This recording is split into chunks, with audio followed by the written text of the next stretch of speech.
Hi everyone. I thought I'd start a series called Thoughts Over a Glass of Wine. I do have a glass of wine. It's not a proper wine glass, so please forgive me, but it's wine and it's good and it's one of my favorites. So my thoughts today were going to an area concerning overwhelm. A couple months back I did a workshop on making peace with fear. It was actually originally titled um, Overcoming Fear. And the principle and premise in which I coach from and philosophy that I coach from is that you're not really overcoming fear. You're always going to be faced with a fear. Even the most fearless people, quotes, fearless people in the world face fear. It's a natural human reaction. It's how they react to it and how they make peace with it to be able to succeed or to achieve what they're looking to achieve. It may be a fear of a spider, um, and it's as simple as that, or it could be the fear of success, or etc. But the point is that the feeling of overwhelm, comes from a fear, from a root emotion, fear. Yesterday, I was working with a client on a personal level, but a client, and I found that in assisting them, they are now homeless. They don't have an apartment. They rent a townhouse in Houston or their vehicle, and they're a new entrepreneur. So even though they have renter's insurance, vehicles insurance, it may not be at the level that, it was a more practical level. Limited liability, the vehicle was paid off, things like that. Renter's insurance because you're renting. Flood insurance because you didn't think you'd ever flood. And, we get told all the time never to think that, but it's, people do that. And we find ourselves at times in our financial situations where we know we're going to roll the dice. So when he reached out to me and mentioned that this was his situation, and I'm here in Houston, I've watched it all unfold and, everything happen. I was blessed to stay high and dry and be able to do what I could for others, for my home. And then now in the aftermath, and in my past, I had done extraordinary acts and efforts during Katrina, during Rita, literally on the ground floor at the George R. Brown and Astrodome, going to mayor's meetings at 7 a.m. in the morning, hearing all of the emergency briefings, helping set up communication systems. When I say communication systems, I don't mean telecommunication systems. I mean organizations and processes flowing for the most efficient and effective outcome. I tend to have a pretty good gift for that, to be able to see and troubleshoot really fast on a devil's advocate level and other things. So when he called me to tell me about his situation, now my personal friend heart wanted to say, let me fix this for you. And yet, knowing as a coach and watching and observing people and seeing what we do, and even knowing in my own life, when I have been faced with absolute tragedy, I mean, just gut-wrenching, takes all the breath out of you type of tragedy, and situations that have been in front of me, and situations that I've seen others be in front of, and being a forever observer of human nature, it's just absolutely my passion. I noticed that the tragedy really does make who we are. It's calling us forth to be all we are already and expand it. And it shows us who we are, and what happens is we tend to make it through the process, and You know, it was horrid and we hated it and it was miserable and it was upsetting, it was gut-wrenching. And then we forget to think about and acknowledge ourselves for how great we showed up and made it through it. And we really acknowledge our decisions that we made through it. We acknowledge the decisions that we made that we now maybe aren't so happy about, or wasn't the best decision, but it's just a learning point.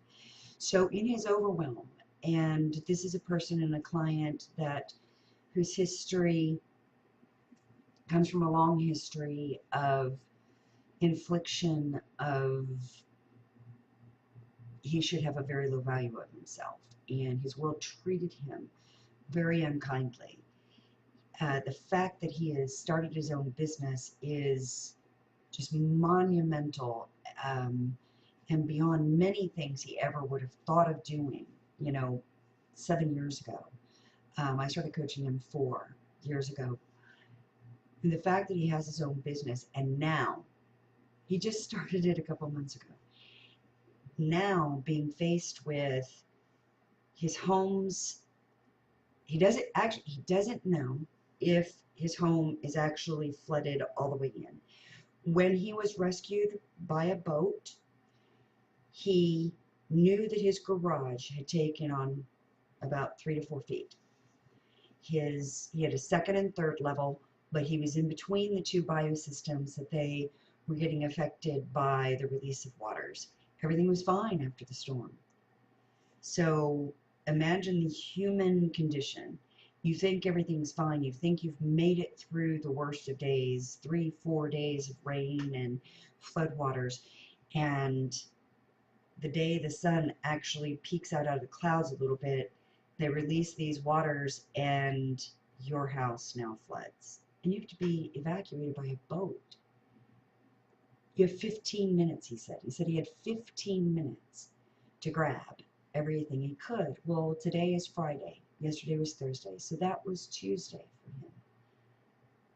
And within that time, and it's a normal, natural thing, the human brain starts thinking, oh my God, what do I do? In that moment, you're only thinking about that moment, which is really a pristine state, but you're only thinking about that moment. But then as the sun comes out, and so he reached out to me on Thursday, just in Overwhelm, and sharing his story, but he was asking for help and guidance and mentoring in how to get to what did he need to do first, that he just couldn't get himself to get to a place of, what do I do first? I've woken up to what's so now, and out of the shock of Tuesday and a boat and water rising and being left with nothing and searching for friends and family to stay with, and finding shelter, to lifting your head all of a sudden and you go, now what? What do I do now? Oh my gosh. And it can be overwhelming. And, everybody handles it differently. And if you look across the videos of rescues, and if you look across the postings about people going out and helping people and going back into neighborhoods and helping people, that's the stability of what they do now for them. That for them, that's what they're looking at. That's what I do now. For others, that's not what they need to be doing now. And for others, they need to be doing this. And there's all these different variables after a situation like this, much less take this into many situations in your life. But this is just a mother lode of an example to be able to observe of ways in which people react or respond or are proactive to situations like this, and how our emotions, which I love and adore our emotions as beings, we need them. They're there for a reason. It's how we respond and react to our emotions that help us grow, help us have more success in whatever we're going for. And more success for me is not your normal definition. Success to me is succeeding in making it past a flood situation and still remaining solid and at peace with yourself and with your world.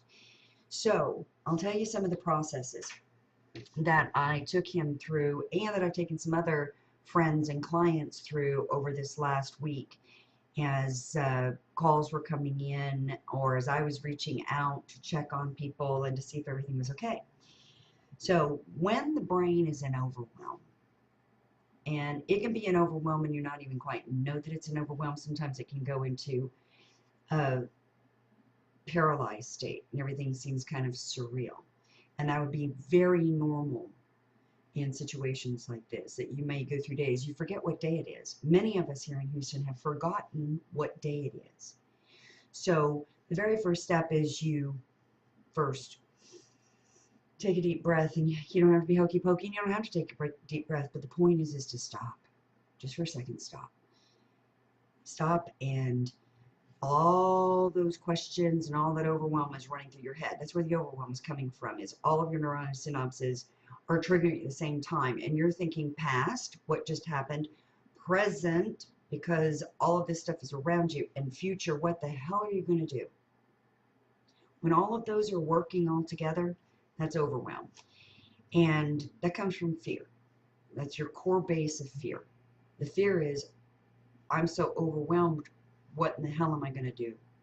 I'm scared. I don't know what to do. So the overwhelm is not knowing what to do. And we're not going to know what to do in every single one of the situations going on in that moment.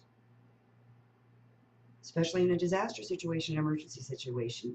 You cannot fix or find something that's going to fix everything all the way out.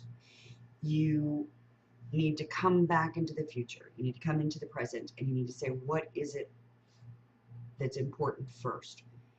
The first thing you ask yourself is, you take an inventory.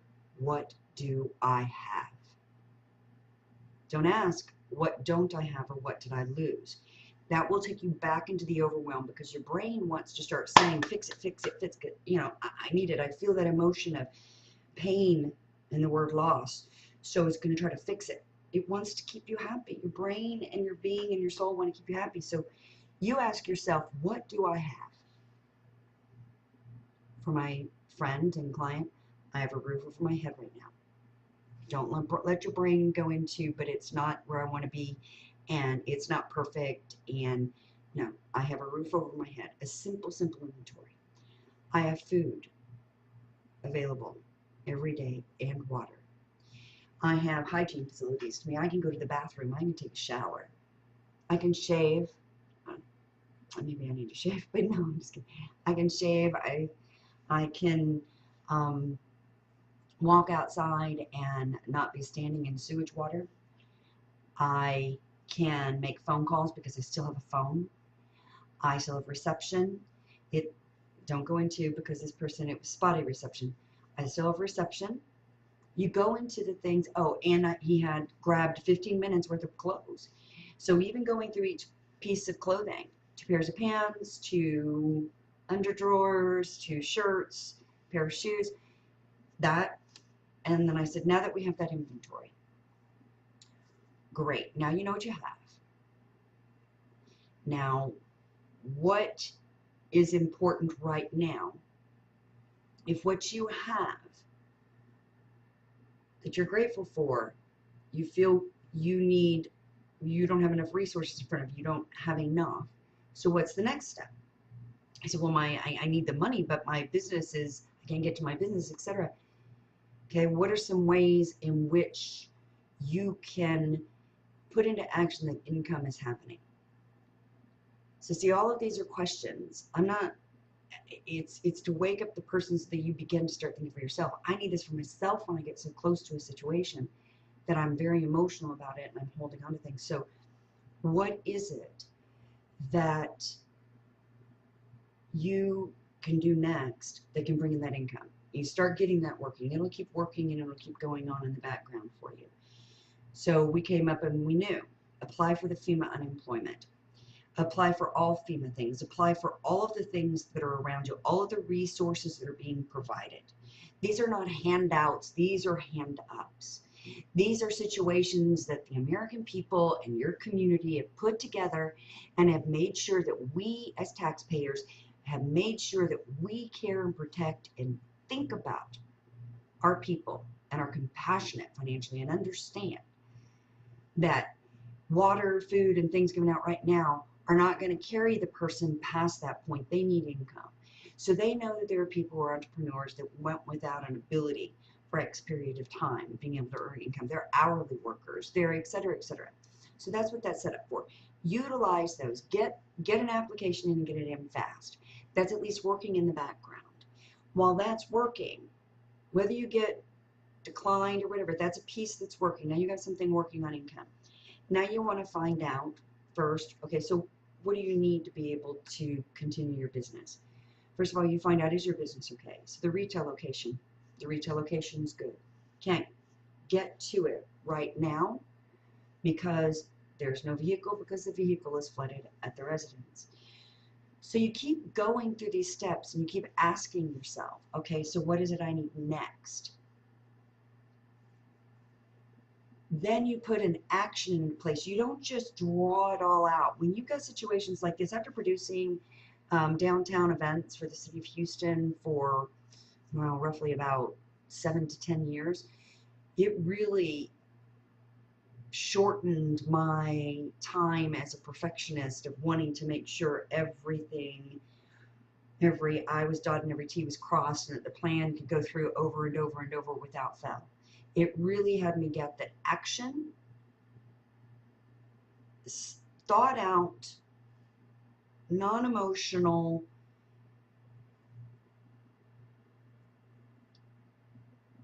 situations where you take the time, just a moment, to not react, because now you're out of the life and death crisis situation of a floodwater coming in.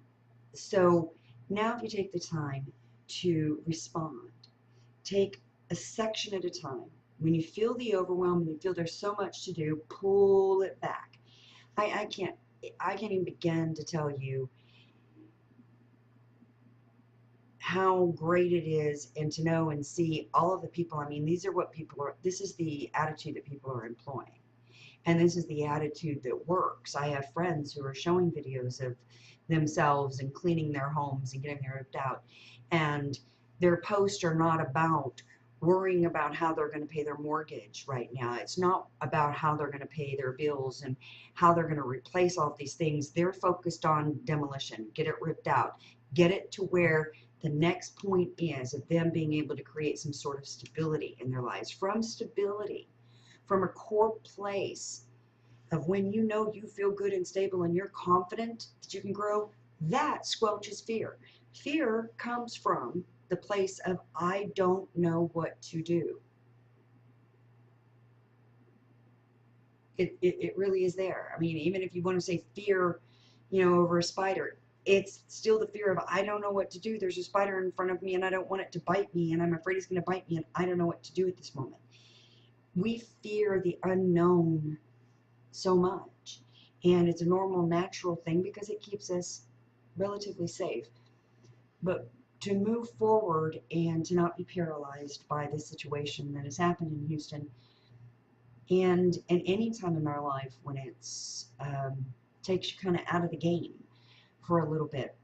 My friend's going to be fine. He has already started taking the steps just as of yesterday to get all of these things set up. He's in the process right now of finding out if he can get back into his townhome so that he knows what of his business equipment he can salvage and that he's not having to replace. He knows then what he can say and what he needs to press as far as with his insurance company to get replaced so that he can get his business back moving. So that's really where you go from. When you're in overwhelm, when you are looking at all of the things all the way out. Because when he first started the conversation with me, he was talking about how am I going to replace all these clothes. And he didn't know yet the condition of his townhouse.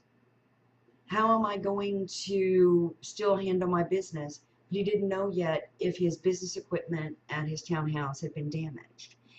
So, but that's completely normal. I mean, you become emotional and you're upset and you want to be able, all of those warning signs are going off. Our whole purpose is to survive, and everything in your brain is saying our lives are being threatened. And it's whether it's being threatened of the thoughts of, am I going to starve? Am I going to be financially broke for the rest of my life?